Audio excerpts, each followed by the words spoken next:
মোৰ ছাত্ৰ ছাত্ৰীসকল ক্লাছ 12 বুৰঞ্জীৰ আমি পাৰ্ট 2 ইতিমধ্যে 73 নম্বৰ প্ৰশ্নলৈকে ডিছকাছ কৰিছোঁ। এতিয়া আমি 74 74 পৰা আৰম্ভ কৰিম।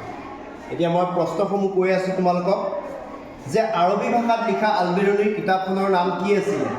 তাৰ উত্তৰটো হৈছে কিতাব উল হিন্দ।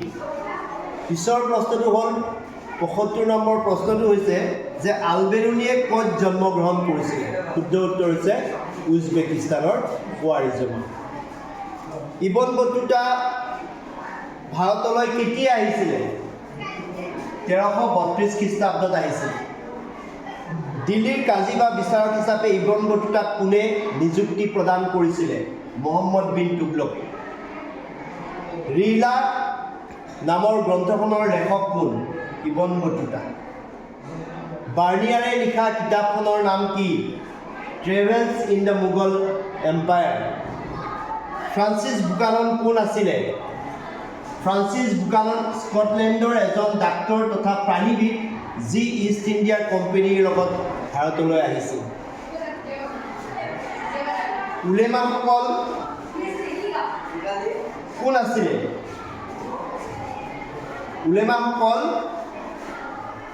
আছিলে ইছলাম ধৰ্মৰ গুৰুসকল। ইছলাম ধৰ্মৰ বা ইছলামিক ল যিয়ে ব্যাখ্যা কৰিছিলে তেওঁলোকক উলেমা বুলি কোৱা হৈছিল। আৰু এটা প্ৰশ্ন আছে, সেই প্ৰশ্নটো যে ফ্ৰান্সিছ বুকানন কোন দেশৰ আছিলে? আমি 80 নম্বৰ প্ৰশ্নটোৰ উত্তৰতে কৈছোঁ তেওঁ স্কটলেণ্ডৰ আছিল। তাৰপিছত গুৰু নানকে ক'ত জন্মগ্ৰহণ কৰিছিলে? গুৰু নানকে নানকানা চাহেব বৰ্তমানৰ পাকিস্তান তাত জন্মগ্ৰহণ কৰিছিল। তাৰপিছত কবিৰ বিজাক কি? কবিৰ বিজাক এখন গ্ৰন্থৰ নাম, কবিৰে লিখা এখন কিতাপৰ নাম।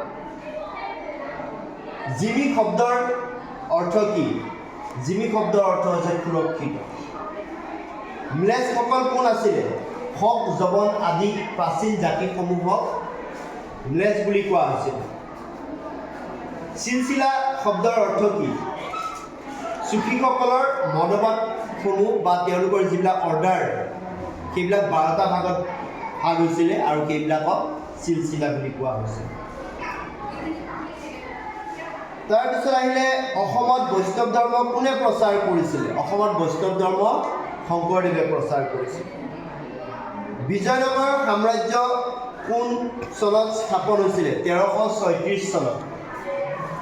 1336 চনত বিজয়নগৰ স্থাপন হৈছিল। বিজয়নগৰৰ আটাইতকৈ শক্তিশালী বা বিখ্যাত ৰজাজন কোন আছিলে? কৃষ্ণদেৱ ৰায়। তালিকোটা যুদ্ধত পৰাজিত ৰাজ্যখনৰ নাম কি? বিজয়নগৰ। বিজয়নগৰৰ ৰাজধানী কি আছিলে? হাম্পি। তাৰপিছত বিজয়নগৰৰ ৰাজধানী হাম্পিক ইউনেস্কোই কেতিয়া বিশ্বৰ ঐতিহ্য স্থান হিচাপে স্বীকৃতি প্ৰদান কৰিছিলে? 1936 চনত।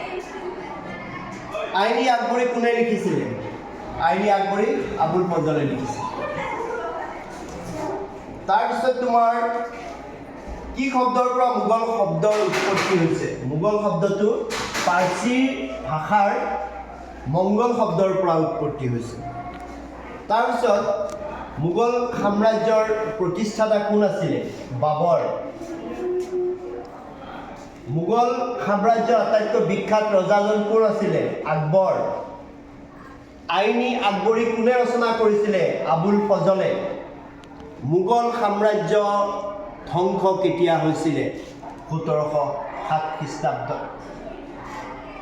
মোগলসকলৰ ভাষা কি আছিলে? মোগলসকলৰ ভাষা আছিলে পাৰ্চী। জাহানাৰা কোন আছিলে? জাহানাৰা শ্বাহজাহানৰ ডাঙৰ জীয়েকৰ নাম আছে।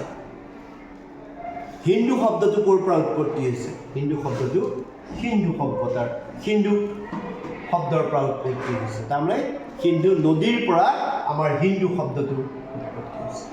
আজিলৈ ইমানে, ধন্যবাদ।